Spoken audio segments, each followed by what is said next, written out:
Guten Abend, meine sehr verehrten Damen und Herren. Ich heiße Sie ganz herzlich willkommen im Namen der zwei Ausrichter der heutigen Veranstaltung heute Abend. Zum einen der Herbert und Elsbeth Weichmann-Stiftung und der Körber-Stiftung. Mein Name ist Thomas Paulsen, ich bin Mitglied im Vorstand der Körber-Stiftung und auch Mitglied im Vorstand der Weichmann-Stiftung. In der Reihe Stimmen der Freiheit stellen wir regelmäßig Menschen vor, die sich für Menschenrechte einsetzen, die sich für Demokratie einsetzen und die sich für Meinungsfreiheit einsetzen. Und Menschen, die in ihren Herkunftsländern bedroht sind. Sie kommen nach Hamburg und werden hier betreut von der Hamburger Stiftung für politisch Verfolgte, unserem Kooperationspartner in dieser Reihe. Es ist ein Aufenthalt im Exil, über den wir gleich mehr erfahren wollen, und wir freuen uns sehr, dass dieses Gespräch Teil einer größeren Veranstaltungsreihe ist, den Hamburger Tagen des Exils. Die Tage des Exils werden zum zweiten Mal in Hamburg durchgeführt. Letztes Jahr war der Auftakt. Sie sind ein Gemeinschaftsprogramm, das von der Herbert und Elsbeth Weichmann-Stiftung initiiert worden ist und insgesamt mit über 50 Partnern stattfindet. Bis zum 2. Juli können Sie dort noch an Veranstaltungen teilnehmen, hier im KörberForum, aber auch an anderen Orten. Und es geht immer um das Thema Flucht und Exil.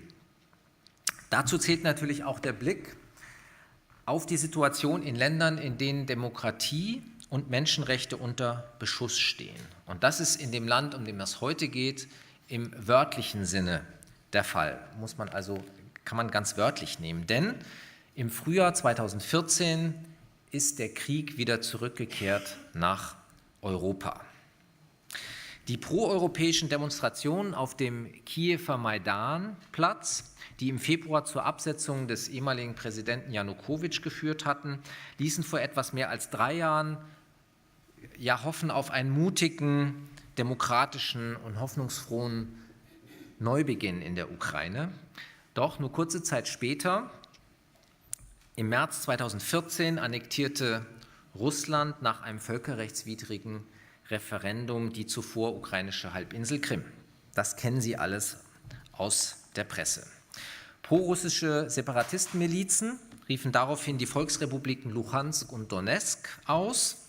Ein bewaffneter Konflikt eskalierte, auch durch russische Unterstützung, wenn dies auch bis heute von der Russischen Föderation dementiert wird. Über 10.000 Menschen sind seitdem gestorben, 25.000 Verletzte und Millionen von Flüchtlingen in der Ukraine, aber auch in den Nachbarländern Russland, Polen und andere Staaten in der Region. Millionen auf der Flucht. 2 Abkommen sollten die Region wieder befrieden, Minsk I und Minsk II. Die Beobachter der OSZE, die dort tätig sind vor Ort, mussten jedoch feststellen, dass das Abkommen von Minsk, also Minsk I und Minsk II, bisher nicht sicherstellen konnte, dass auch nur an einem einzigen Tag nicht geschossen wurde zwischen den Konfliktparteien. Also wirklich alle Waffen haben in der Region eigentlich an keinem einzigen Tag geschwiegen. Das vergessen wir hier oft, weil wir es nicht eben jeden Tag in der Zeitung lesen. Und man kann ja sagen, das erste Opfer in einem Krieg ist oft die Wahrheit. Und deswegen ist es besonders wichtig, dass man in solchen Konfliktsituationen, in einem solchen Krieg versteht die Hintergründe des Konfliktes und was dort vor Ort wirklich stattfindet. Dafür braucht man glaubwürdige Informationen von unabhängiger Seite. Und deswegen freuen wir uns sehr, dass wir heute den ukrainischen Journalisten Aleksei Bobrovnikov und die Journalistin Gemma Pörzgen von Reporter ohne Grenzen heute Abend hier im KörberForum willkommen heißen können. Herzlich willkommen Ihnen beiden.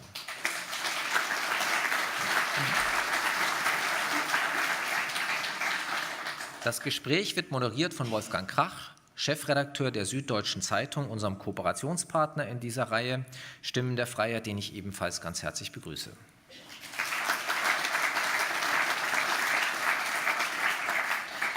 Frau Beurle von der Stiftung für politisch Verfolgte wird Ihnen jetzt noch gleich unsere Sprecher, unsere Podiumsgäste etwas ausführlicher vorstellen. Ich möchte mich an dieser Stelle ganz herzlich bedanken bei unseren Kooperationspartnern, der Süddeutschen Zeitung und der Stiftung für politisch Verfolgte, für die gute Zusammenarbeit. Ich darf Sie ganz herzlich einladen, wie immer, zu einem kleinen Nachempfang hinten im Foyer. Und wenn Sie dort im Foyer sind, vielleicht schauen Sie auch einmal um sich herum auf die Wände. Dort haben wir nämlich eine Ausstellung, auch anlässlich der Tage des Exils, von einem jesidischen Künstler, der dort mit Zeichnungen seine Erlebnisse über seine Flucht aus dem Irak, wie wir finden, sehr eindrucksvoll dokumentiert hat. Ihnen allen einen spannenden und anregungsreichen Abend. Dankeschön.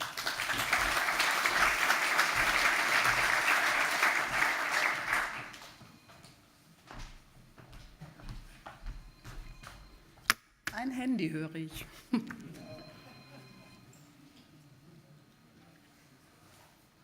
Gefunden.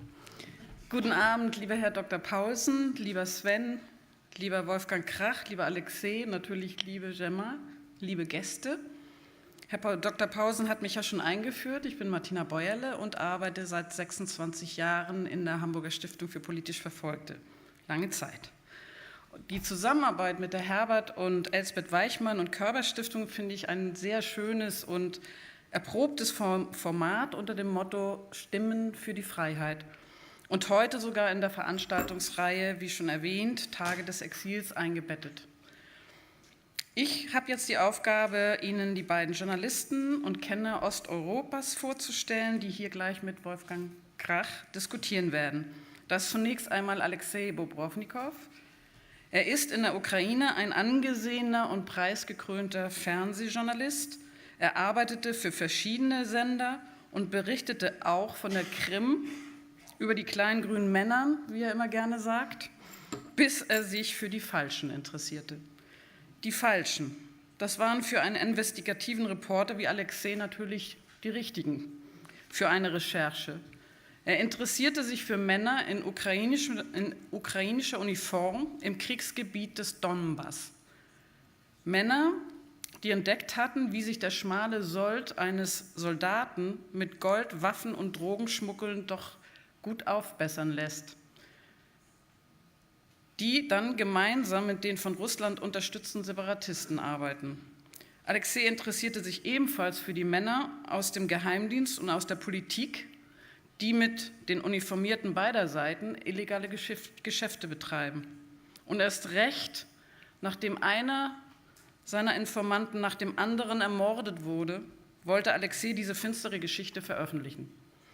Aleksei wurde daraufhin von seinem Sender 1&1 Media gefeuert, angeblich zu seinem eigenen Schutz. Wie ihm sein Chef sagte, Staatsvertreter drohten ihm vor laufender Kamera mit dem Tod. Der Journalist musste untertauchen. Im vergangenen Dezember konnten wir ihn aus der Ukraine nach Hamburg einladen.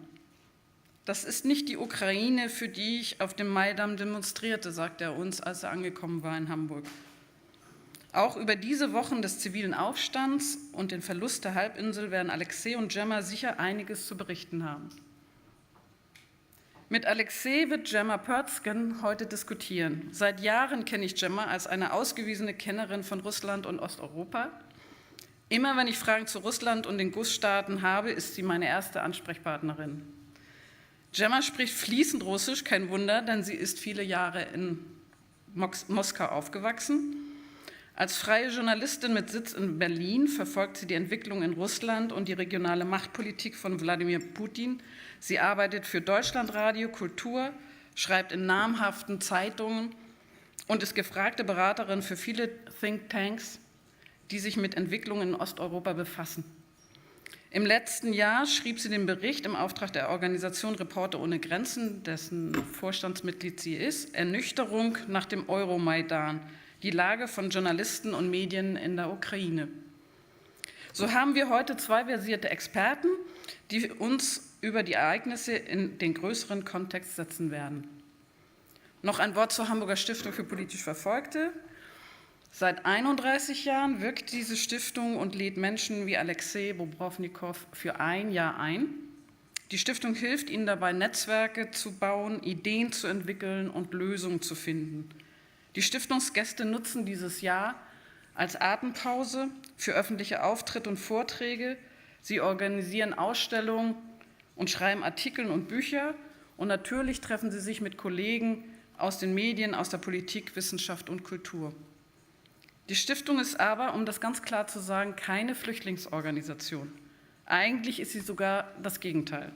Wir sind davon überzeugt, dass die Herkunftsländer der Gäste couragierte Bürger wie Aleksei dringend brauchen, um beim Aufbau einer funktionierenden und wehrhaften Zivilgesellschaft zu helfen. Staaten, die auf dem Weg zu Reformen, dem Schutz der Grundrechte und damit zu mehr und gerechter verteiltem Wohlstand sind, aus solchen Staaten muss niemand mehr fliehen. Das ist unsere Idee, auch wenn ich zugeben muss, dass es nicht immer gelingt. Denn natürlich wird niemand nach einem Jahr zurückgehen müssen, der zu diesem Zeitpunkt noch konkrete Drohung erhält. Für diese Gäste gibt es andere Lösungen, manchmal Anschlussstipendien, manchmal Dozententätigkeiten, manchmal natürlich auch Asyl. Das ist unser Grundrecht. Niemand will im Exil leben. Niemand will zum Flüchtling werden. Über 80% der Stipendiaten gehen nach einem Jahr wieder zurück. Die mit der Einladung der Stiftung gestiegene Bekanntheit der Stiftungsgäste und die neuen Netzwerke, die während des Aufenthalts in Hamburg geknüpft wurden, scheinen ein starker Schutz zu sein. Die Freiheitskämpfer machen dort weiter, wo sie aufgehört haben, mit neuem Mut, Kraft und neuen Kontakten. Und jetzt bleibt mir herzlich Danke zu sagen an der Weichmann- und Körber-Stiftung und die Bühne freizumachen für Wolfgang Krach, Aleksei und Gemma. Bitte.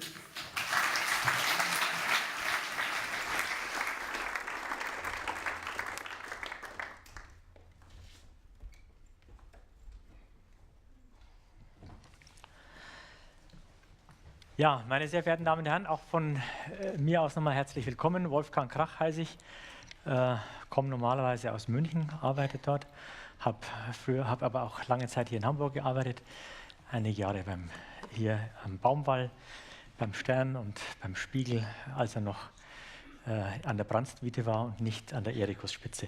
Ich freue mich besonders, dass wir heute diese Veranstaltung Stimmen der Freiheit zum ersten Mal überhaupt nicht mehr neben einer Baustelle abhalten, sondern dass wir hier eine wunderbare Elbphilharmonie haben und die sogar den Spiegel beflügelt hat, jetzt sich zu trauen, einen Titel Hauptstadt Hamburg zu machen, ohne sich zu schämen und das Gefühl zu haben, man sei zu provinziell. Ja, die Elbphilharmonie schmückt diese Stadt und es ist schön, wenn man hier rausgeht oder hierher geht, dass man sie sieht und ich nehme an, dass der eine oder andere von Ihnen auch schon da war. Ich war leider noch nicht dort.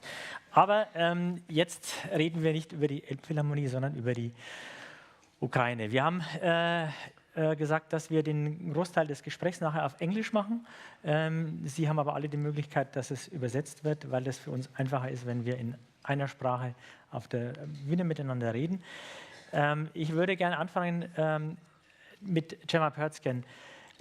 Sie haben im vergangenen Jahr diesen Report zusammengestellt über die Situation der Pressefreiheit in der Ukraine. Waren selber einige Monate in dem Land, haben dort über 30 Interviews geführt mit vielen Kolleginnen und Kollegen. Wenn Sie jetzt zurückblicken nach einem Jahr, was sind aus Ihrer Sicht die 3 wichtigsten Erkenntnisse dieses Reports, die Sie mitgenommen haben? Und wie haben sich die vielleicht auch noch mal bis heute verändert? Ja, ganz herzlichen Dank. Schönen guten Abend, meine Damen und Herren. Es ist so, dass ich also so sieht sowas aus. Vielleicht, ich habe es einfach mal mitgebracht, unser Bericht. Wir hatten einfach damals das Bedürfnis, ein bisschen genauer zu schauen, wie geht es eigentlich Kollegen in der Ukraine, wie arbeiten sie, wie entwickeln sich die Medien. Und ich muss sagen, dass jetzt ein Jahr, nachdem es veröffentlicht wurde, irgendwie leider die Grunddaten einfach noch stimmen. Also wenn man es kurz zusammenfassen will, ist es eben so, dass das Land oder auch die Kollegen vor 3 Herausforderungen stehen. Da ist eben einmal der Krieg, dann die Wirtschaftskrise und eben das, was wir hier auch kennen, die Herausforderung der Digitalisierung. Aber in der Ukraine kommt das eben alles auf einmal. Eine Besonderheit ist sicherlich, wenn man das jetzt mit der deutschen Situation vergleicht, und das ist ähnlich wie in Russland, dass immer noch das Fernsehen das zentrale Medium ist. Die meisten Menschen informieren sich über das Fernsehen. In der Ukraine ist es so, dass es eben ein sehr schwaches Staatsfernsehen gibt. Das wird kaum gesehen. Es gibt im Moment den Versuch, einen öffentlich-rechtlichen Sender aufzubauen. Das wird auch sehr tatkräftig von vielen europäischen Staaten unterstützt. Auch die Deutsche Welle-Akademie ist zum Beispiel daran beteiligt. Aber die Hauptmacht liegt eigentlich in den Händen der Oligarchen, die eben tatsächlich Besitzer von Fernsehsendern sind. Und was für uns eben auch fremd anmutet, ist, dass auch der Staatspräsident Poroschenko einen solchen Staatssender besitzt. Das ist auch insofern interessant, weil Aleksei hat für einen dieser Sender gearbeitet, für 1&1, wird uns sicherlich auch später noch mehr davon erzählen. Und wenn ich noch eine andere Besonderheit ihm am Anfang einfach schildern darf, ist, dass wir Kollegen im Umgang mit den ukrainischen Kollegen sehr häufig erleben, dass wir sehr heftige Diskussionen haben über eine Frage, den Patriotismus. Weil viele Ukrainer, gerade auch Kollegen, den Eindruck haben, dass ihr Land eben durch diese Bedrohung des Krieges ein Land ist, das sie schützen müssen und für das sie als Bürger einstehen müssen. Und das führt zu einem sehr wichtigen Zielkonflikt, der für uns als Außenstehende oft nicht so leicht verständlich ist, menschlich vielleicht, aber als Kollegen schwer, weil sie eben tatsächlich sozusagen Partei beziehen für ihren Staat. Das heißt, sie sprechen eben oft davon, von unseren Truppen, wenn sie meinen, die ukrainischen Truppen, und distanzieren sich da oft nicht ausreichend. Aber ich denke, darüber werden wir gleich noch im Zusammenhang auch mit Alekseis Erfahrungen noch mehr sprechen können. Okay, Alex, let's start with you. I do the same thing. Let's start. You have been working for a long time as a journalist in Ukraine. You won many prizes there. So let's just try to describe what you did as a journalist before Maidan, during Maidan, and since then. I'll try to explain briefly what I am. I started as a business journalist. That was my nightmare, basically, because when a business journalist comes to war, you find quite a lot of weird stories that are not picked up by the people who are following the military operations. So I used to be a business journalist for almost a decade. Then I switched to documentaries production. We shot a few films.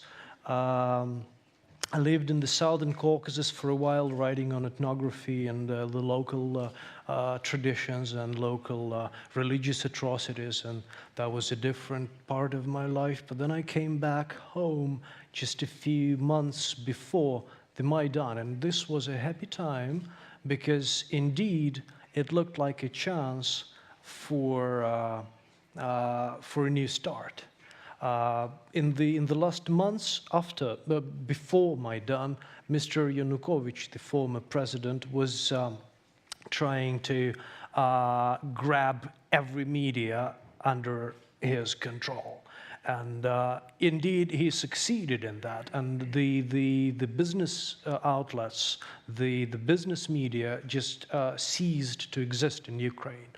There were no independent business media in a country kind of geographically the size of Germany.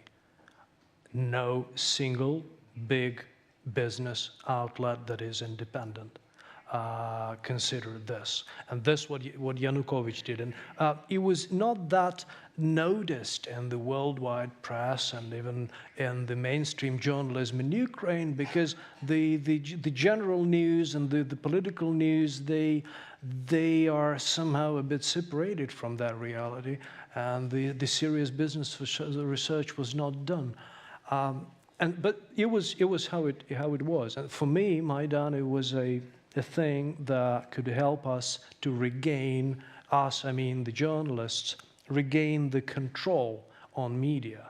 As in my understanding, whoever is the owner of the outlet, the journalist, if he is a professional, and the member of his crew as his editor, who is a professional and a trusted guy, is to decide what is to be published, what is false, what is true, what is sound, and what is crap.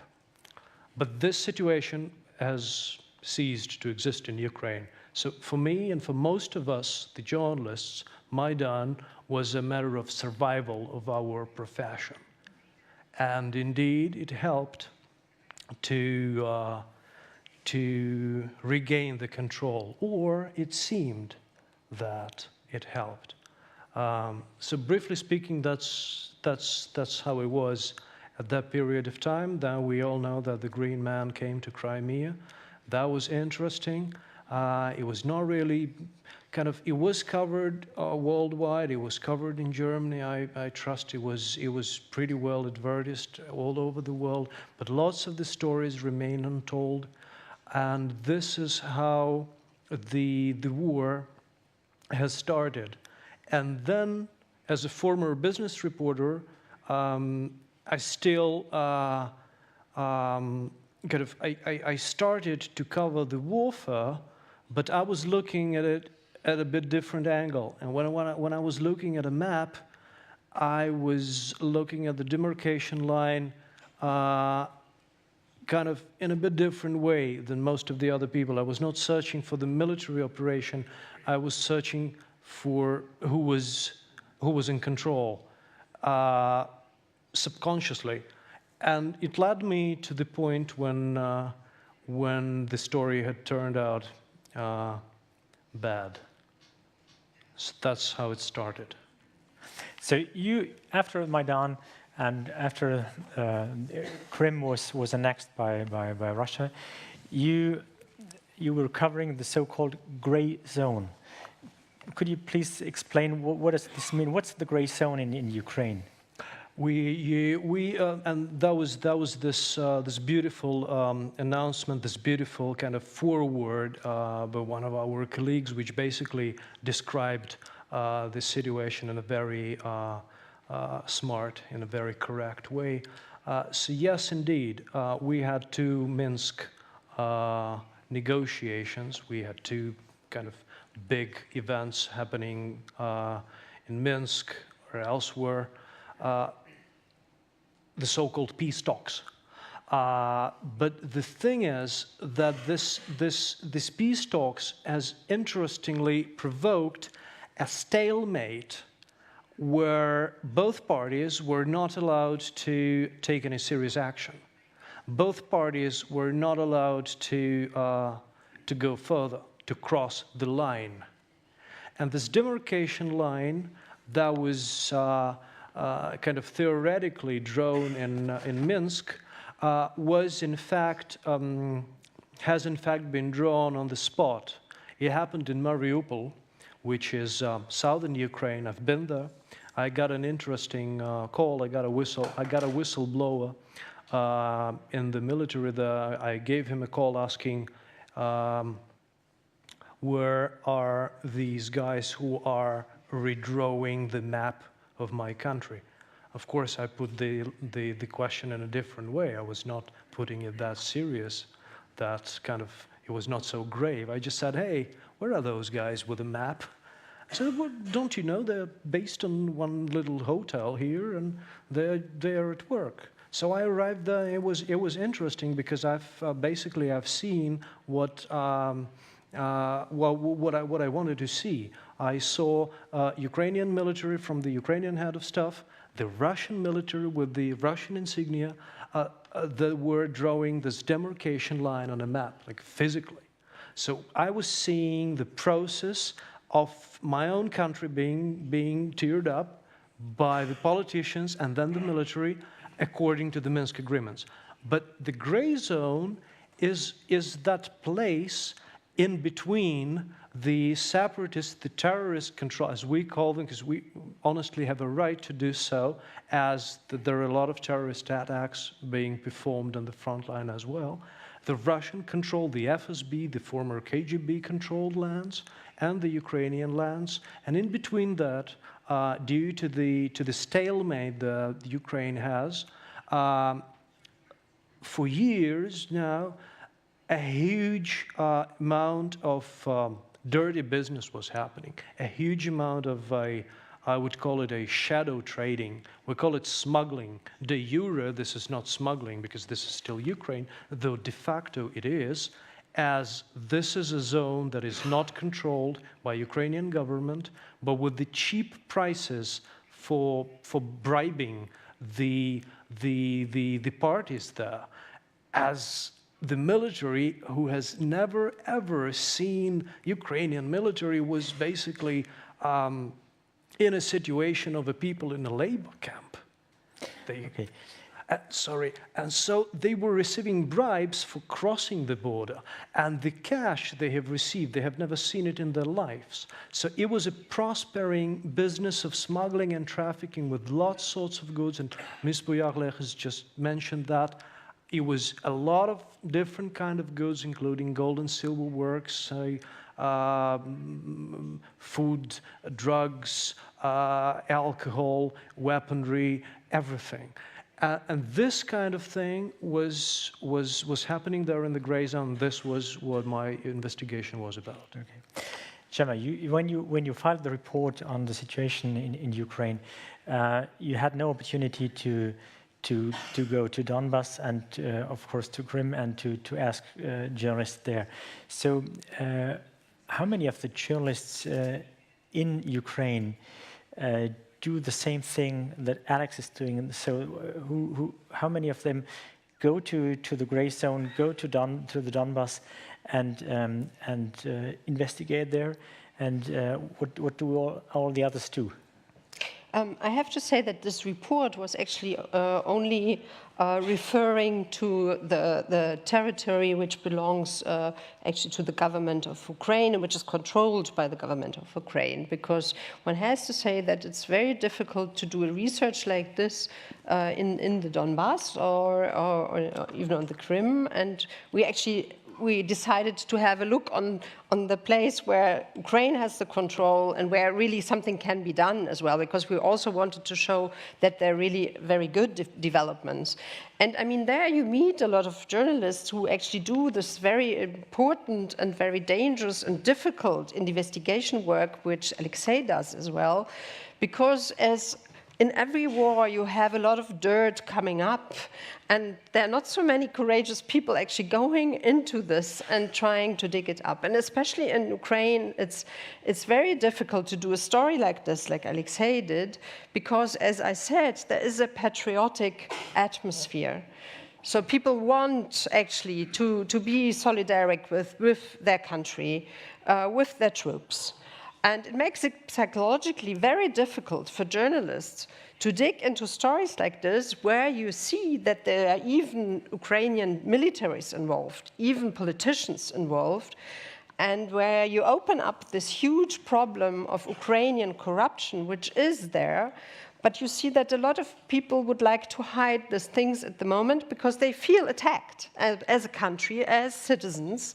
And psychologically, I can understand, but I find it very difficult for journalists, because you need to do this work, and especially Ukraine, which is moving into a direction of the European Union and doing so hard to reform, needs to be very honest about these dark holes.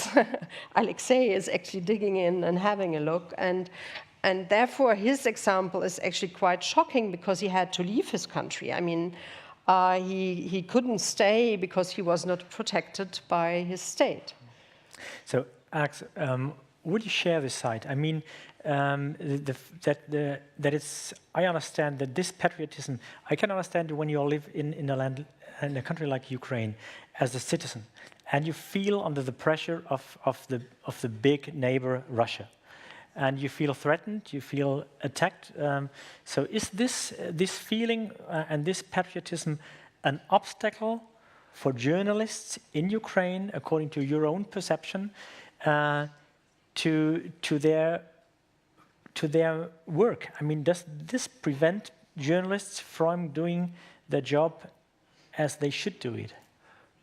This is a grand question, and I don't think that most of us here would have a strict, concrete answer to that if we imagine ourselves being stuck in a situation of war, when at any time, at a much more terrible, corrupt, and a demanding, I would say, regime from Moscow can grab your land and can enter your house, and the whole talk of democracy would stop. So it's a pretty tricky question indeed. And the thing is that, yes, on one hand, and this is like, you can look at me and you will have this anatomy of a journalist from a country in the state of war. On one hand, I say, yes, indeed, there are our soldiers. We're fighting our war for sovereignty. We're fighting it with Russians who are taking over our lands. On the other hand, yes, indeed, among our soldiers, among our commanders and the politicians and the intelligence officers are the murderers, the gangsters, the criminals who are making deals with the FSB, with the KGB, who are killing people, who are involved in dirty trading, and yes, indeed, they have to be brought to justice. As we're speaking not about only death of my source, we are talking about a series of murders that are very much alike that murder. The only difference is that my source was either lucky or unlucky enough to have me as a guy to talk to 2 days before his death. And so he had the one to talk to. It was probably good for him. It was not that good for me, because I really received, I was really caught in the middle of the every journalist nightmare when you eventually got stuck in a situation when you left with a legacy of a dead guy, a corpse a few kilometers from you, and hours of interviews of that guy recorded, and the whole world to kind of the whole time in the world to think about what is there to do with that story. And basically this whole time in the world, you just get this little second when you have to decide what do you do. And there is no choice, because you're a journalist, so you have to go for that story. That's how it goes. So it's a tricky question. Yes, indeed, we are Ukrainians who are fighting the war, but we have two enemies, and both of them are terrible. One of them is Putin's Russia. The second one is Ukrainian corruption, which is a monster as well. And so, yeah. But you have really courageous people doing this job, and despite the difficulties they get in, and also what I liked a lot, that you have huge discussions about this. As Aleksei said, people are thinking about it, and between journalists you find discussions and debate about this really important question. So I think this is a good sign that people are actually seeing this problem and addressing it. I would like to come back to the beginning of your investigation. You mentioned that you were just looking at the map and asking who are the people who are drawing the new lines on this map. So when you started your investigation in the Donbass and in the gray zone, how very practically, what did you do? Whom did you ask? What did you investigate? Who were the people you were talking to? So just try to describe it a bit. I started to collect. I mean, I was not really because it's a war zone. I mean, it's not so that you can't walk around and go there everywhere and do as a journalist like in Hamburg. So that's it. But then you have to get you have to find good sources. And I was lucky enough to get at this particular moment, Ukrainian President Poroshenko was claiming that his team, basically, they were claiming that they're willing to investigate into this dark side of war with the trading and to stop the dirty business there.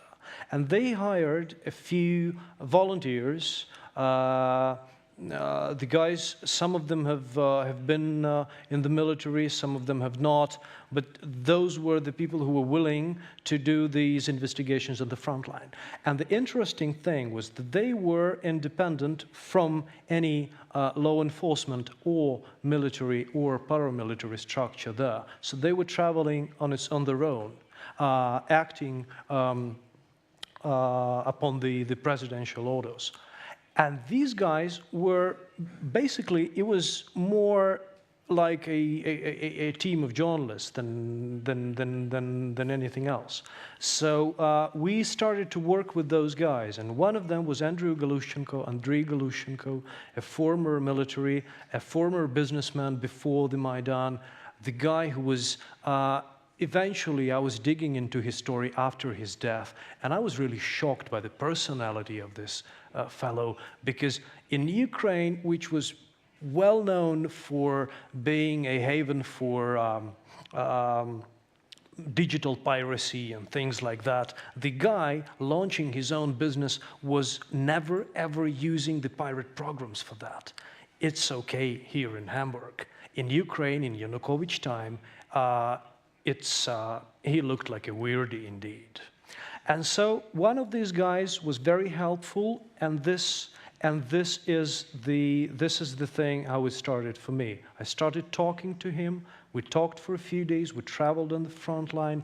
He started to reveal So the you were traveling together with these guys? Yeah, with these guys. Okay. And then he was killed just 2 days after I've recorded the big interview with him. But the story about the gray zone started a bit earlier for me. As I mentioned, it was when the map of gray zone, basically what we know as a gray zone now, has emerged. And as well on the western Ukrainian border, which is an interesting place where lots of goods are going to Hungary and then to the rest of the European Union. And there is also a world of smugglers and the oligarchs who are in control of the border. So and lots of things are getting to Europe from these places, including counterfeit cigarettes, possibly drugs, a lot of other stuff. But what I'm trying to say is that these guys we were working with, they were on the very, very extreme front line of the European security in terms of shipments, cargo, goods, and those kind of trans-border criminal activities. So I would call them the very eastern forepost of the European border security there in Ukrainian terrain. And this is indeed a complicated story that involves lots of goods and lots of people staying behind that. I would not really get into all of these details. But what I'm trying to say is that we're talking about billions of euro there in the war-torn Ukraine that also involves possibly the weaponry smuggling in between the Russian control lands and Ukraine, and all kind of goods that can go and are actually going to Europe in the end, as we know from statistics of the border guards, for instance, here. So this is one of the threats to the European economy, and this is the thing that hopefully will draw some attention here, because I do expect that this can be a game changer. But Aleksei, I mean, isn't it very difficult to do this all on your own? I mean, you work together with a Russian journalist, as I know, from Novaya Gazeta, who did actually another perspective, which I found fascinating, that there was really somebody coming also from the Russian side, looking at the same thing you were looking at, and you were putting things together. So how important is it actually for Ukrainian journalists to work together with other journalists looking into this field and getting things together? For the sake of the information, I mean, we are the journalists, and do we believe in God? The God is the information. We preach the information. We need data. We need solid data. You know, you remember Winston Churchill saying that in the times of the World War II. I mean, I would make any kind of alliance with anyone to get the real information. So that was the choice, and for both of us basically. And she is a good and respected and trusted journalist there. I mean, we're not the combatants. We are journalists. She's not involved in an anti-Ukrainian propaganda. No, I know. Yeah, they are not creating myths on the terrible Ukrainians, you know, killing children or something like that. They're not creating the Russian propaganda, as well as I'm not creating the stupid stories about them. So we try to do the research, And we succeeded in a way because some of the stories we were able to verify and to write them down and to make them a... But is the story so big that you would need actually, I mean, Wolfgang Krach did the Panama Papers in his newspaper, so actually this sounds like also like a huge research. One should have more journalists involved from other countries as well. Look, ladies and gentlemen, we're talking about a huge story of billions of euro there on the front line. We're talking about smuggling of drugs, of weaponry, of various kind of goods, of precious metals, traveling here to and from the separatist-controlled lands. And the story is, it involves the FSB guys on the Russian-controlled lands. It includes the military and the SBU, the Ukrainian Secret Service, and the border guards on the Ukrainian lands. We do not know a lot. I cannot provide you with the 100% of the picture of that story, but we are, in my understanding, we're somewhere in the beginning of a local smuggler's Watergate thing. That's why I do call it a Galushenko Gate. It shows the huge amount of corruption in both countries on the borderline. And the smuggling you were describing, was it going from Russia to Ukraine or the other way around in both sides, both directions? How did it work? Does it work? It went both sides, both directions. So there were things going to separatist-controlled enclaves from Ukraine, and then there were the trade flows from that side.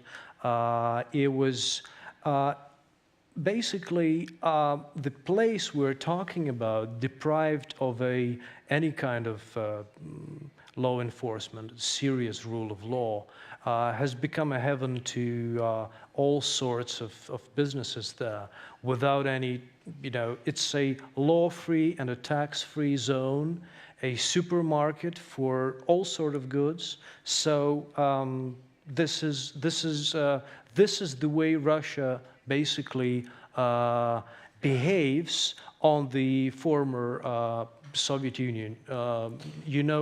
The same thing was happening in Georgia with the separatist enclaves. The same thing happens in Moldova. They're destabilizing the land, and they profit from that with the dirty business. So this is how it works. So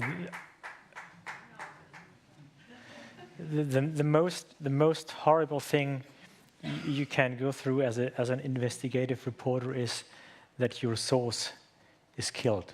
So you mentioned that before. This guy who provided information to you, how was this guy killed, and why was he killed, and who did the killing? That's interesting. I know who took part in this plot. I know who had a motive to that. I know that the local military were a part of the game, but the architecture of the matter is pretty interesting still, which makes this story still a very fascinating and undiscovered piece. Because eventually I've realized, doing a forensic expertise of the computer of my deceased source, which was, probably this would be a story that would make you laugh in a way, because I would hardly imagine a situation here in Germany when a gadget, a telephone, a personal computer of someone who's just murdered violently and received systematic threats to his life due to his professional activities. Imagine the situation where his gadgets were not a subject of a forensic expertise by the local police. But the local police and the local law enforcement back home was not it was not only unwilling to do the expertise, but most probably have destroyed the digital data on the computer. So we, with a group of hackers back home, had to get the data out of the computer to restore the files. And getting into this computer for the first time, before the law enforcement, before the prosecutors or the SBU,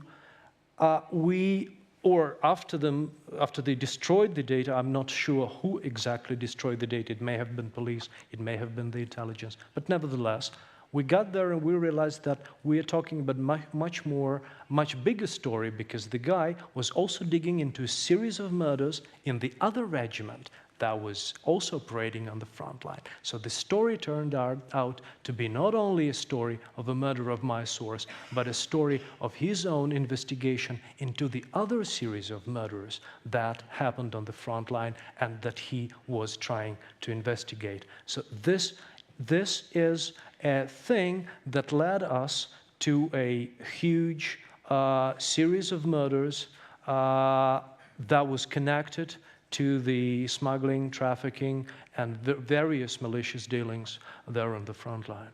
And did you or anybody else publish this story about the murder of this guy? And what happened then? I've published his story. I've published the first part of the story immediately after he was murdered, and then I started to dig into this story. I started to verify the nicknames and the call signs for the people he mentioned in his interviews, because he was unclear of whom he's speaking about, and so in some cases. And so I started to go after the story, and then the threats started to happen. I received the first live threat basically there on the spot, just a couple of days after I got to the place where he was killed. I had to gather at night because I was not allowed by the authorities to go to the place, so I went there more or less undercover. But that's how it started, and it went like that for almost a year before I was fired from my job, and I was deprived of any kind of support back home.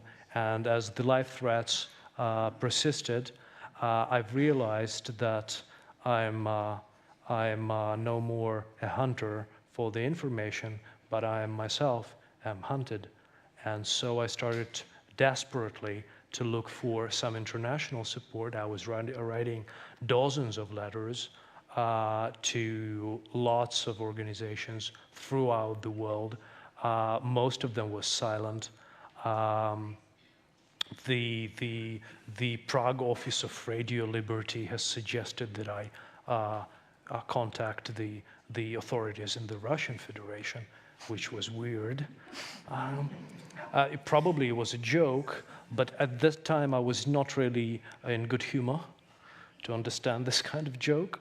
And so this how it was. And then suddenly I received a message from Martina Burjarle that she's eager to talk, but that she would suggest that I talk to Johannes von Donani. I was not really aware of this name at this time. I was not really aware of these people at this time, but kind of it was the first time when I received a response that would provoke some serious conversation.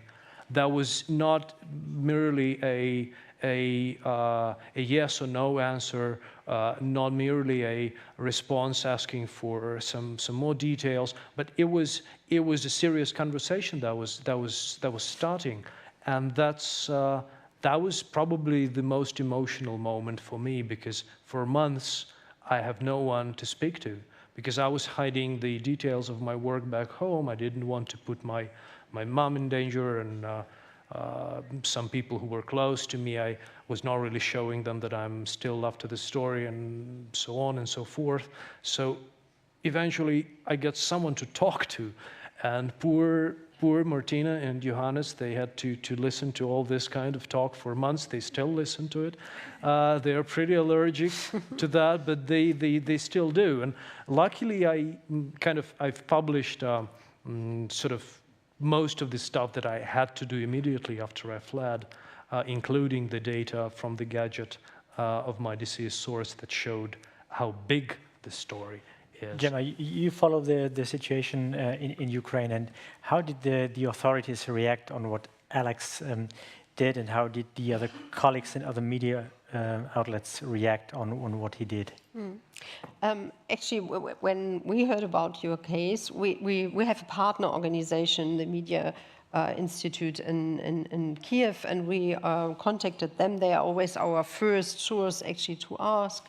And they at that time told us that you didn't really complain so much for quite a while, and were giving us a lot of information then that there were actually threats against Aleksei, and that it's a serious case. And we worked for years with the organization of Martina, so we're really always lucky if we have an organization where a journalist like Aleksei can hide for a year and just get out of the country, because it's often very difficult to get out. And we provide as well scholarships like that. We had a journalist who was imprisoned in Luhansk, a woman who got free afterwards, and she came to Germany for 3 months afterwards just to relax a little bit. And there was much overflow. Yes, right. Yeah, I know. Yes, right. And now she returned and has a new perspective. And this is something I would wish for Aleksei as well, that you could build up here a perspective to get back. And I think it's very important actually to get into a dialogue with the authorities in Ukraine about this case. And to ask them to be more responsible for journalists who worked so much alone and on himself, and was threatened like this and didn't get actually protection. I just should take a brief note here. The situation in Donetsk, in Crimea, in Lugansk, in the occupied territories is just out of control. Yeah. In terms of the. So we are speaking about the total absence of any kind of rights for journalists. There are a lot of news where people just disappear, journalists, and don't just a few days ago there was a news story. So, but when we were working in Crimea, and I, of course, when we were working in Crimea, and I faced the whole stuff, the whole Russian annexation process, we were threatened quite a few times.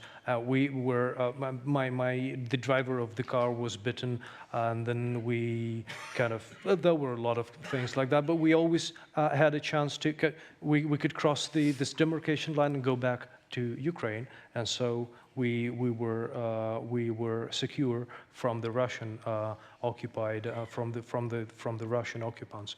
In this case, it was different. So in your case that you described, you didn't get any real protection by the authorities of Ukraine. You were not protected by the police there. You are not protected there. So what do you think? I mean, Ukraine is a country that is approaching the European Union. And do you think that this is in any way adequate for a country that is approaching the European Union on the one side, and on the other side, do you think that the European Union is really caring about what's going on in Ukraine, apart from the peace talks that were mentioned before? Because I don't think that people here in Europe do know about the situation in Donbass. I don't want to be nasty. I don't want to be kind of provocative. But the thing is, this thing I want to say is that this story could happen anywhere. It could happen in Switzerland, in Germany, in France, in Italy, in Greece. Basically, it happens here and there. I mean, the situation when hopefully Europe would never face a war again. You would never see a gray zone within the European Union borders. You would never face the Minsk process, the stalemate, and the dirty business done by the military or but elsewhere. I would say that differences, isn't it? But I mean, the Brits had the same problem in northern Rhodesia half a century ago. Britain was creating the same mobile groups, anti-smugglers. They were trying to control the trade between the British Rhodesia and the other part of the country. The world have seen it all. we are just not very attentive to these gray zones and these issues, and this is indeed a tricky story. But Aleksei, something we miss as Reporters Without Borders, because there were cases even of journalists who were blown up in the middle of Kiev, that there are not so many things happening afterwards. I mean, if it's a country which moves into the direction of the European Union and is serious about the reform process, it means as well that you look really proper into cases like this, take them serious, and that there shouldn't be an atmosphere where journalists get only harassed and frightened to work on certain issues. I mean,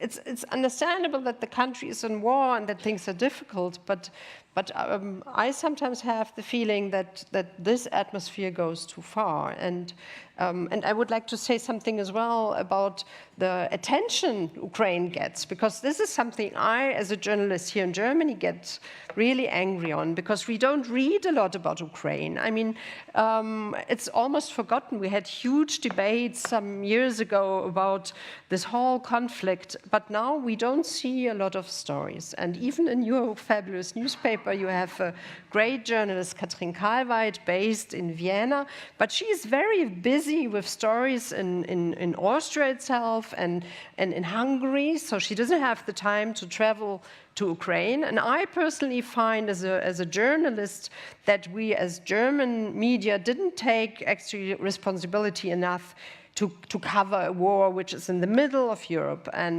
And if you look at Kiev at the moment, there are only a few freelancers covering this war, which are permanently based. There is an office of Deutsche Welle, and then there are actually 3 freelancers. One is a guy who is Ukrainian himself. He had to flee from Kiev, Denis Trubetskoy. He's a great journalist. He speaks fluently German, so we're really lucky that we can read his reports in Zeit and other newspapers. And then there is Bernhard Klaasen, somebody who works for Die Taz. He's a pensioner. He went there because he's an engaged person, and he's even not a journalist. He was a translator.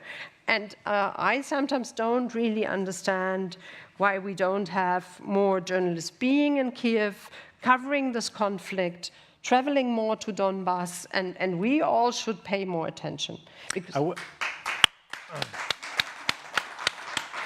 I would say that's absolutely right. What's going on in the Donbass is, at the moment, it's not in our focus here in Germany, at least. I can just give you try to give an answer. For example, what's going on with my newspaper. We tried to Katrin Karlweit was there several times, and also Florian Hassel. And in the moment, it's not possible to go there.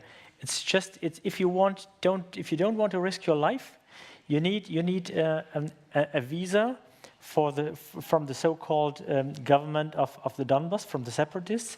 And if you don't want to be killed, you need it. So of course we several times we tried to go there. She tried to go there, but at the moment it's for us it's very, very dangerous, and we can't go there at the moment. That's the truth. No, that's true. It's a black hole, actually, this Donbass situation there. But still, one could cover Ukraine. It's a huge country in the middle of Europe. We don't know a lot of the culture of Ukraine, the economy. People are very much prejudiced because they don't have sufficient knowledge. And a lot of developments, actually, Aleksei is describing, are also part of the internal developments in Ukraine, I mean, which is governed by Kiev, not only the Donbass. So I think it would need also more attention. And if we look, for example, at the situation of refugees, we spoke, I think it was mentioned in the beginning that we have millions of refugees in Ukraine. They're displaced persons. They are almost forgotten. And even in Ukraine itself, this was something surprising to me as well. I went to Kiev in March because I hold a speech there about the coverage of Ukraine, the coverage of refugee crisis in Germany, and other journalists there were very interested. And then we made it the other way around and asked about the coverage about refugees in Ukraine. And it turned out that a study has shown that there are only 1% of the reports in the Ukrainian media who actually deal with the situation of displaced person in Ukraine itself. And this is also part of this patriotic attitude, because there are people coming from Donbass which have different opinions also about things going on in Ukraine. And a lot of my colleagues in Ukraine shut their eyes and ears and don't report on them. And we had a roundtable in Kiev on this issue where we had a lot of discussion, and refugees coming there and representatives of refugees who were complaining that media doesn't pay attention to their problem in their own country. And this is also what then we see in our media, because if we don't have any reports in the Ukrainian media, nobody actually takes the stories up and writes about it. And we're talking about almost 1 million of people. I want to go back to the question that I asked you, Alex. Do you think that the other European states, they put enough pressure and attention to the situation in Ukraine, for example, with respect, for example, to the situation of journalists and the press? Because it's a weird situation that there is a country that is approaching the European Union, and we agreed on traveling without visa now with the European Union, and that a journalist who is doing just his job in this country has to flee from there and gets to get protected in another EU country. Yeah, that's the weird thing about that. This is an utopia, but my dream is that I would have a flashcard with a program, some virus, that I would install with the German Chancellor, with every kind of a serious person among the politician circles and here in the European Union that would say, hey, never ever give cash to the transition governments like those of Ukraine, Moldova, elsewhere, but do send thousands and thousands of experts, well-paid monitors to help the country in transition. So in every police station, in every hospital, in every prosecutor's office, in every military base, there would be a friendly but very attentive monitor from the European Union to help to see through this transition period into transparency and the rule of law. I know that this is an utopia, but this is the thing that I would do to help these countries, like my own country, to go through this transition, and this would make the Europe stronger, and this would make Europe a really competitive, interesting, welcoming, and a serious power that would, I don't know, I don't want to say these words, but you know what I'm trying to say. Yeah. It would just make us all stronger. I just would like to make some remarks concerning the European Union, because, I mean, there are, for example, media projects which are really very good, supporting media in Ukraine, and we didn't talk about this because there are innovative formats and very good journalists working in a modern way. For example, there is a Hromadske TV, which is a TV station which started at the Maidan with a lot of young people, and they get actually donations from abroad. And the problem sometimes is more that they get donations for certain projects, but not really on a long term.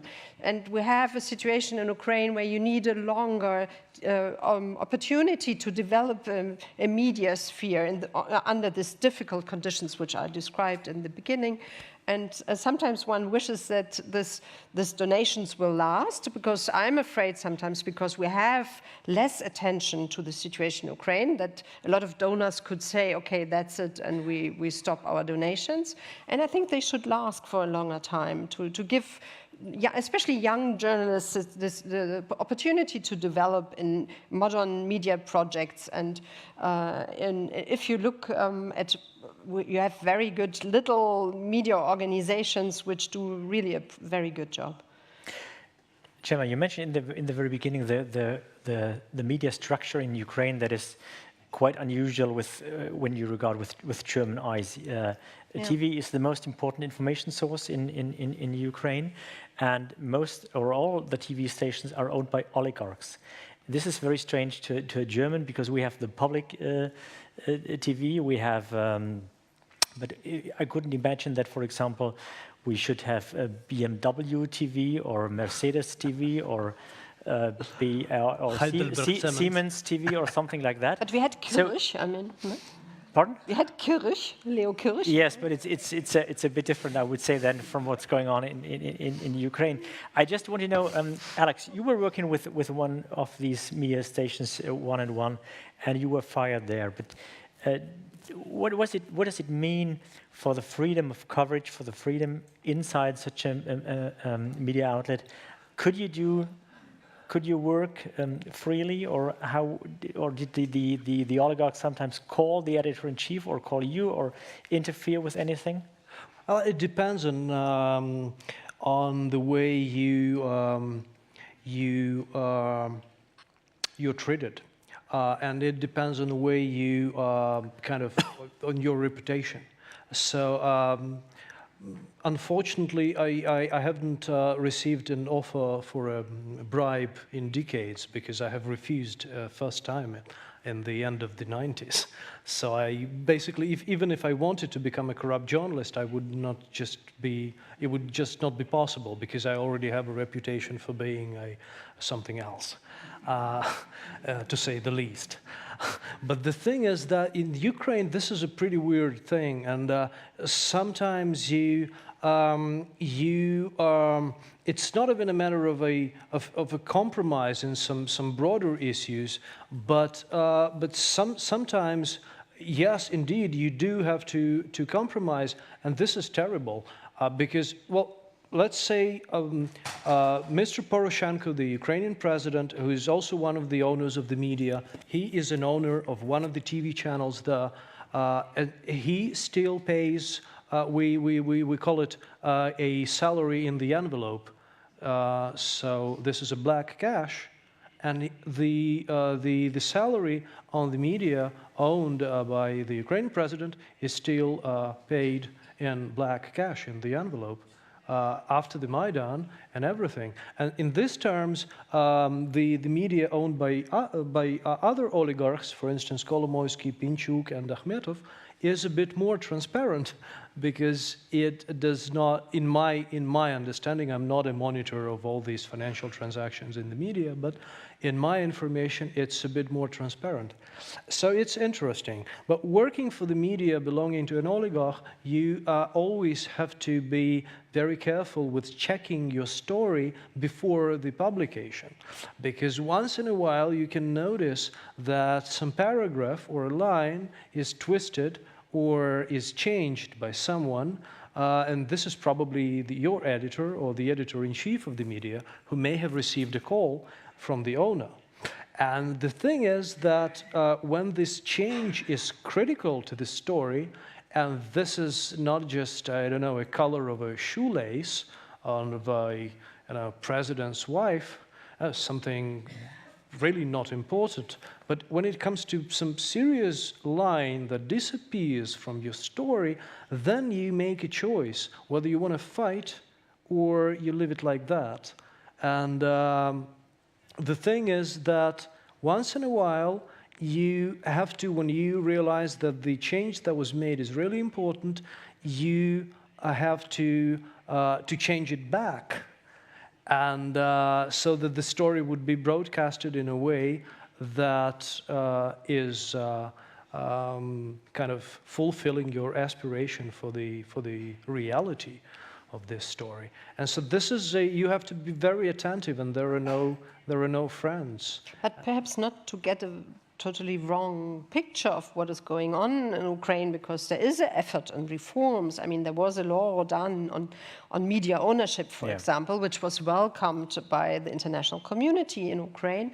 The problem sometimes is that that they actually should show transparent who owns what, but then when it comes to having it on the website, there are only a few houses who really do. I mean, One and One where you work, there you can go on the website and you see that who's the owner and so on. And also we as Reporters Without Borders did a project on this, which is called Media Ownership Monitoring, and we did together with our partner in Kiev a website where ordinary Ukrainian can go on the website and just have a look who's actually owning what, to give it more transparency. And I think that's very important in Ukraine. And also the One and One where you worked, for example, it's really a modern TV station where you come there. I was very impressed because you come there and you have a modern office which looks much more modern than, for example, I'm working for Deutschlandradio Kultur.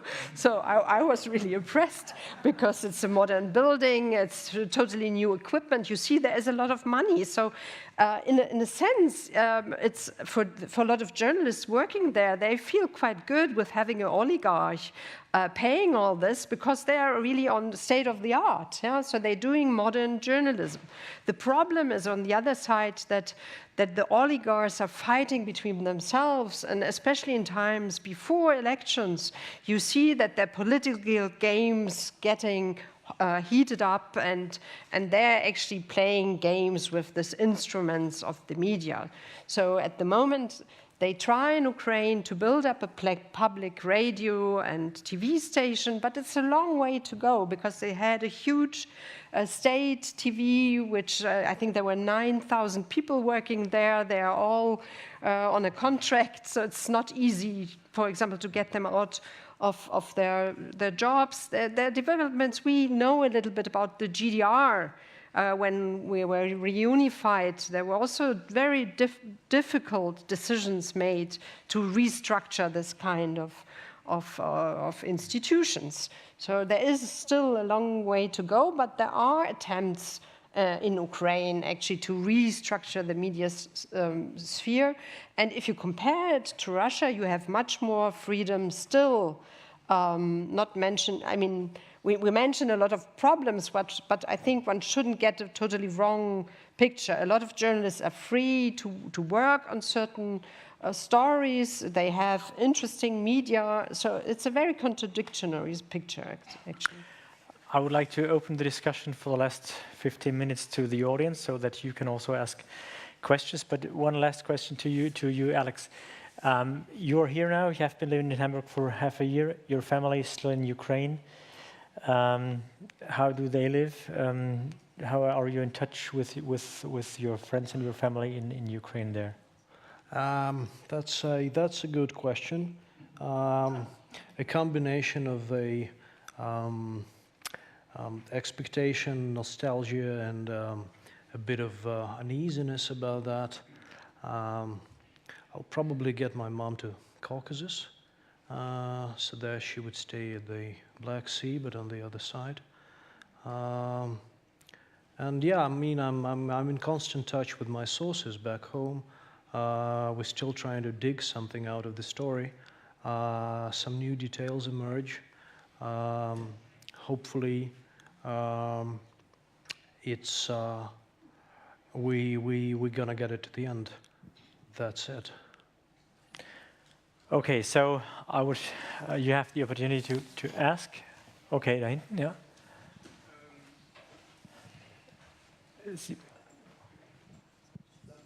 Can you ask people who they are? Bei dieser Diskussion scheint es wohl. Vielleicht können Sie sich ganz kurz vorstellen, damit die anderen wissen, wer die Frage stellt. So, ja.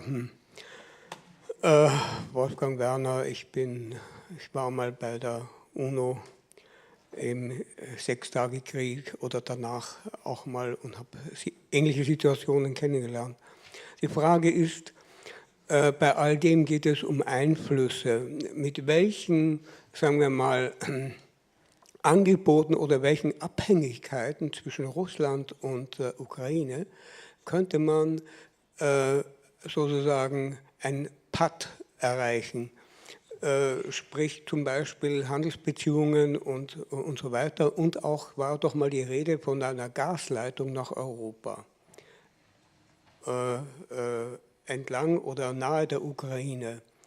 So etwas ist doch sicher nicht möglich in einem Gebiet, das unsicher ist. Also gäbe es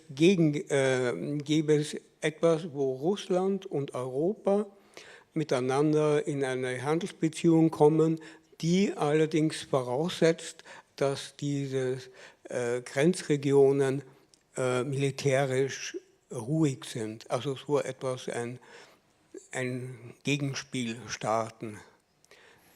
Alex, you feel ready to answer? I just wanted to ask this gentleman who was asking the question, is he talking about the ideal world or about realpolitik? I think about real politics. Okay, so in the real politics, there would probably be the solution. There would be the only solution, basically, is the peace.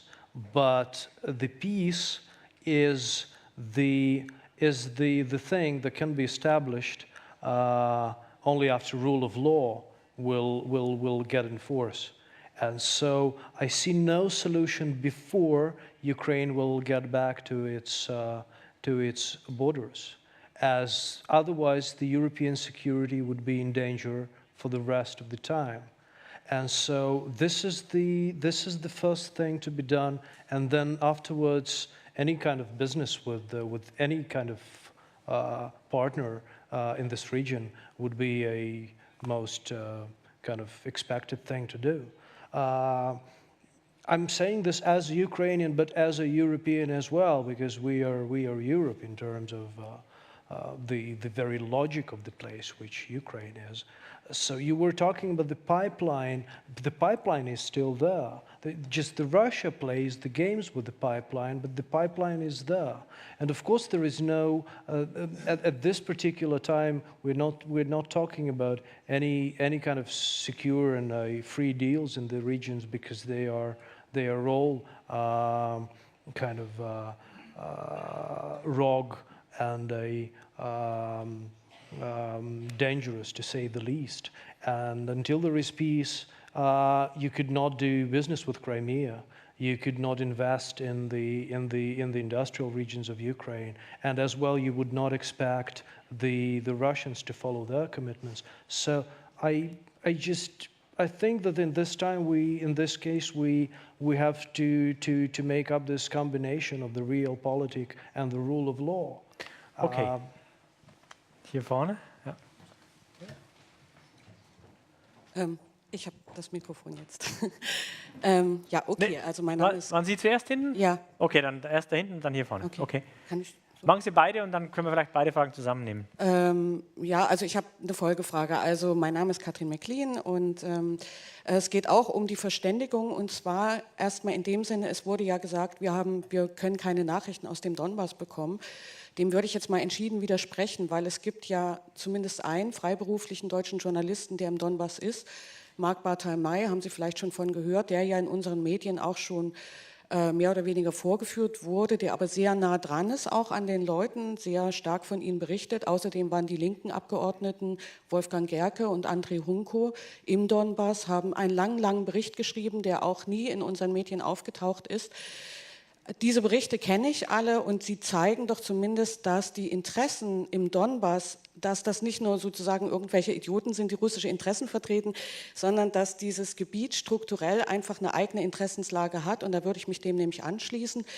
Und der Konflikt ist ja eigentlich erst in dem Moment entstanden, ich habe mich da am Anfang der Veranstaltung jetzt ein bisschen gewundert, der ist ja nicht dadurch entstanden, dass das Krim-Referendum abgehalten wurde, sondern der eigentliche Konflikt mit dem Donbass, der kriegerische Konflikt, ist ja entstanden, als die Leute dort selber sozusagen ihren Anti-Maidan gemacht haben, im Gewerkschaftshaus Odessa, Leute verbrannt sind, was bis heute nicht aufgeklärt worden ist, und Leute dort gesagt haben, so, wir fangen jetzt an, uns zu verteidigen. Ganz kurz, bitte meine Frage kommt gleich. Meine Frage kommt gleich. 3 Sätze noch. Und in dem Moment ist ja die ukrainische Armee auf den Donbass vorgerückt. Die einfache Frage ist, warum hört dieser Krieg nicht endlich auf, indem diese ukrainische Armee sich dort einfach zurückzieht? Viele Beobachter haben bestätigt, dass es kein Okay, das Vorwärtsstreben ist die konkrete Frage. Das hat Ja. Alex verstanden. Dann hier vorne noch eine. Yeah, I would Also happily, die Frage ist... I would just happily let's do together these two comment on questions. that, Okay. of course. Ja, mein Name ist Volker Deising. Ich habe folgende Frage an Herrn Bobrovnikov.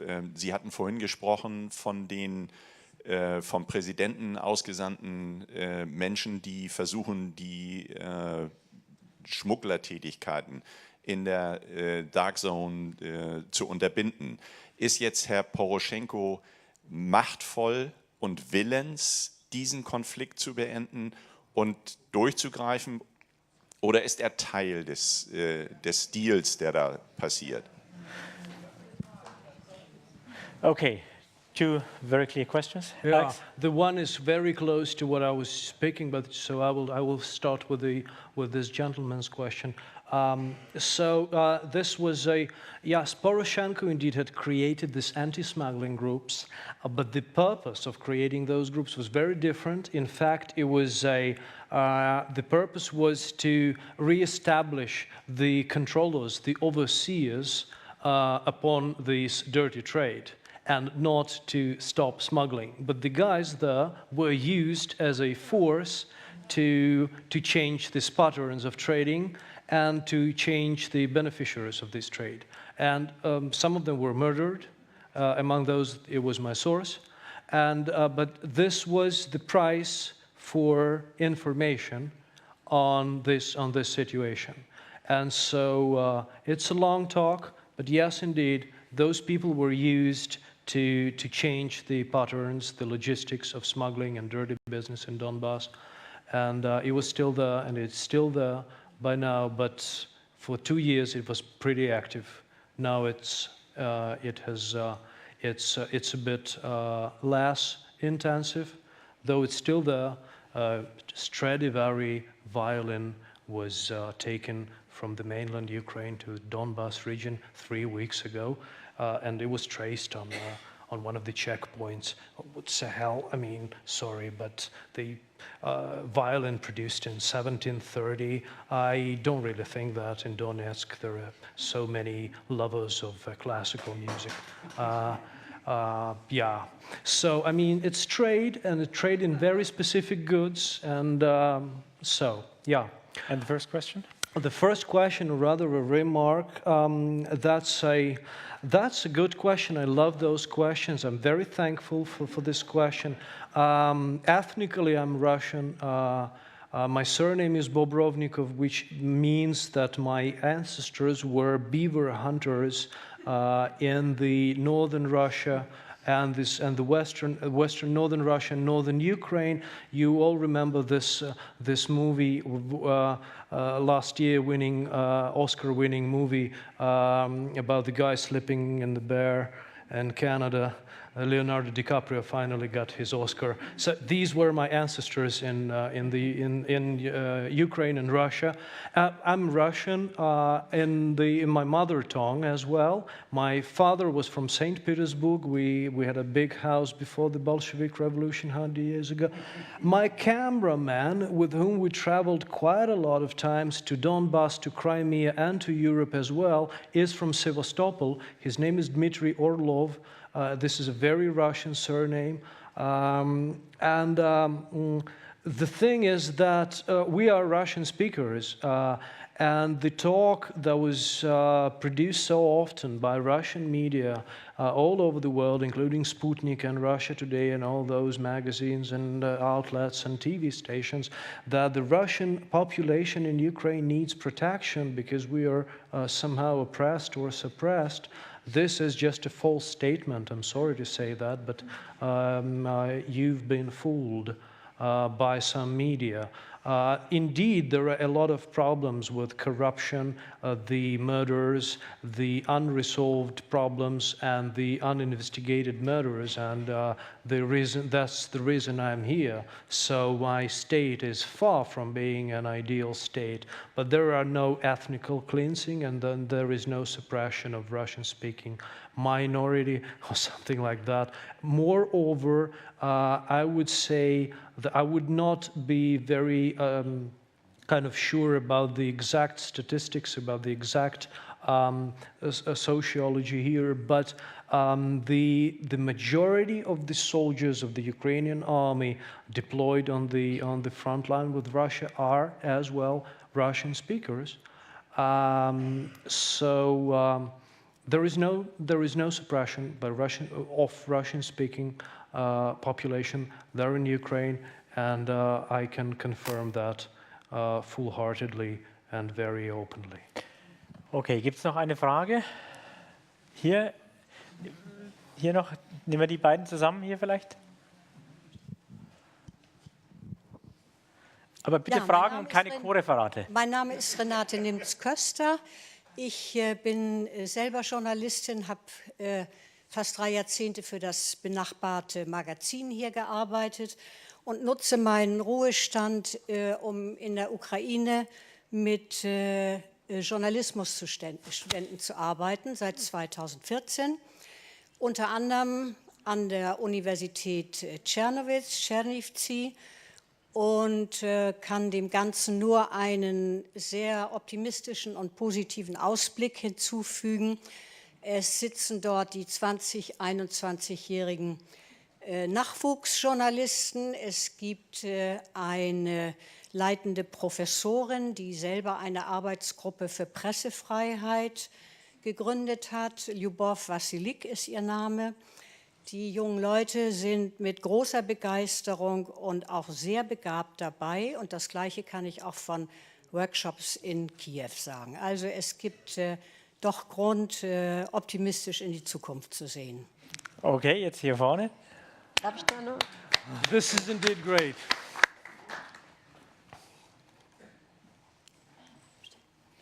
Genau.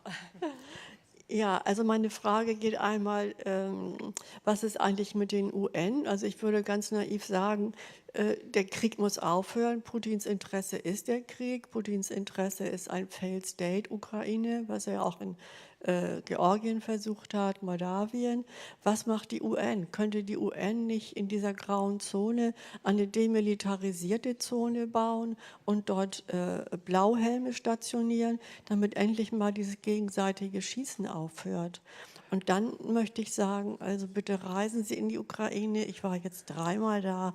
Und es ist einfach wirklich klasse zu sehen, wie viele Leute man dort trifft. Ich kann auch einen tollen Reiseveranstalter empfehlen, wenn Sie zu mir kommen. Hinterher, das sind Studienreisen und Sie lernen ganz, ganz viel über das Land. Also nichts wie hin und keine Angst. Okay, das war eine konkrete Frage. Alex, what about the United Nations in Ukraine? There was a question, the suggestion was, what do you think about a possible United Nations army in Ukraine? So it looked like you suggested that I will join the United Nations Peace Corps and go back to Ukraine with a blue helmet on my head. I'd love to. I'd love to, hopefully, but oh well. I've been talking to, I was naive enough to kind of troll the former Sacker, the former head of NATO military quarters here, American 4-star General Breedlove, to ask him for a boot on the ground and whatnot.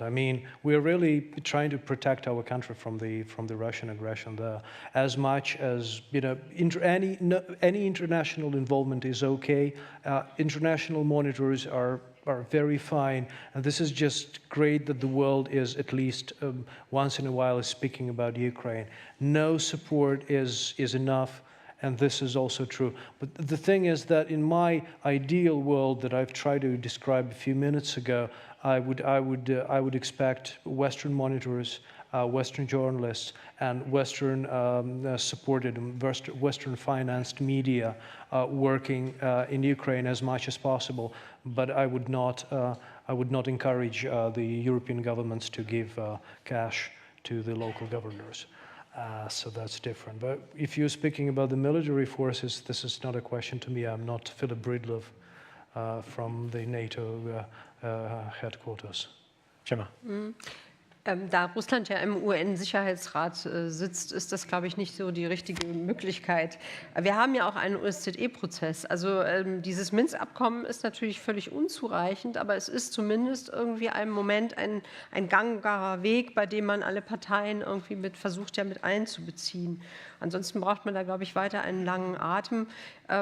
Was die UN angeht, könnte Sie vielleicht noch interessieren, dass wir als Reporter ohne Grenzen schon länger fordern, einen UN-Beauftragten für die Medien, der eben speziell zum Beispiel in solchen Gebieten irgendwie auch ganz anders tätig werden könnte und eben tatsächlich fordern, dass, wenn Menschen verschwinden, wir nicht nur als NGOs sozusagen irgendwie immer wieder daran erinnern müssen, was mit ihrem Schicksal irgendwie passiert, sondern wir eben tatsächlich in dieser Institution eine Person hätten, die direkt angegliedert ist an den Generalsekretär und da eben ganz anders sozusagen irgendwie Einfluss nehmen könnte. Also das ist eine unserer Förderungen, denen wir im Moment sehr viel Nachdruck verleihen. Ich möchte gerne noch eine letzte Bemerkung machen zu der Dame, die sich eben gemeldet hat und Journalisten ausbildet, was ich ganz toll finde. Ich habe im Rahmen dieses Berichtes eben auch Universitäten besucht, weil es eben in der Ukraine bis heute so ist, das ist im Übrigen in vielen der postsowjetischen Staaten, dass sie eine noch sehr viel also vielleicht auch zu starke akademische Ausbildung von Journalisten haben. Das ist ein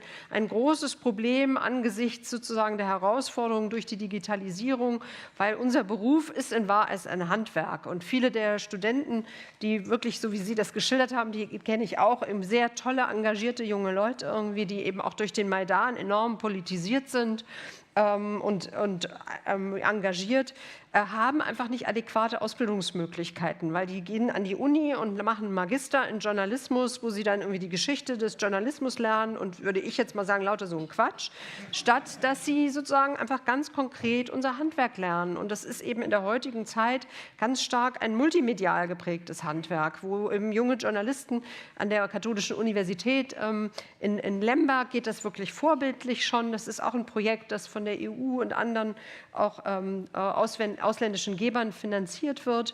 Da hat man eben richtig eine adäquate, moderne Journalistenausbildung, wo die Video lernen, irgendwie genauso wie Audio und eben Online-Journalismus und eben wirklich fit gemacht werden für die moderne journalistische Welt. Und da wünschte ich mir zum Beispiel auch mehr Unterstützung einfach an vielen Universitäten, um eben einfach diese moderne Reform sozusagen eben stärker ermöglichen zu können. Okay, bevor wir zum... wir sind jetzt schon über der Zeit. Eine letzte Frage. Sie können gerne Aleksei nachher im Foyer noch ansprechen oder fragen. Ich hätte noch eine letzte Frage, bevor wir dann uns da hinten wiedersehen. Alex, there is still half a year ahead that you're here in Hamburg for you. There is still half a year ahead for you in Hamburg. At the moment, can you imagine to return to Ukraine and imagine continuing the job you were doing before you left the country? Well, I've left when I was receiving constant, very kind of specific threats not to go and not to go further, and also that there is the witnesses to the case may start disappearing. Indeed, they started disappearing in the case of the police battalion, a series of deaths that was happening, some things like that. Hopefully, this story would end someday. I was not really building a strategy on what to do in the future, part of trying to get as much information public on a case as possible. And I followed this strategy. I did some things are yet to be done, some forensic expertise that would hopefully bring in some information. I don't know. I was focusing on that. I don't know. I will say that I do not really know. The only thing I do know is that I believe in this kind of strategy of small cases.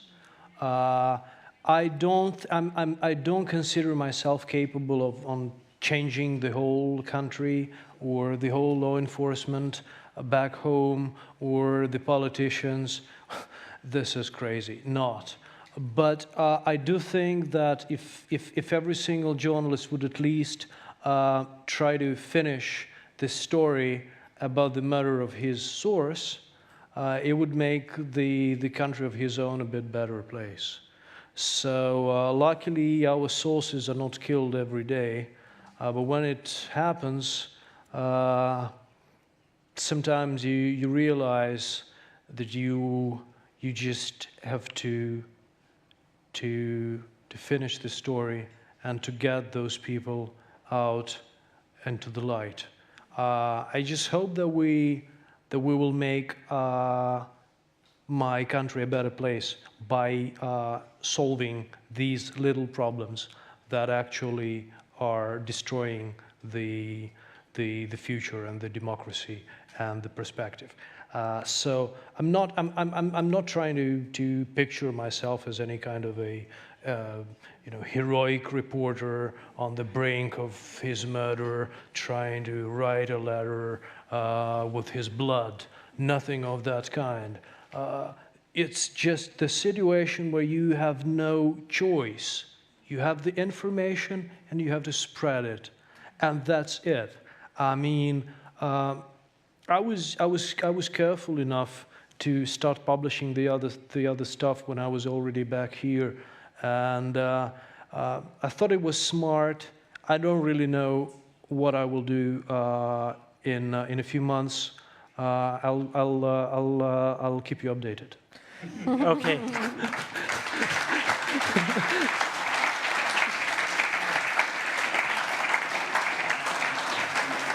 So, Alex, good luck for you personally and also for your work. Herzlichen Dank, dass Sie alle da waren für Ihr Interesse. Wer noch da bleiben will, kann noch einen Moment hier bleiben. Ansonsten einen guten Nachhauseweg an der schönen Elbphilharmonie vorbei.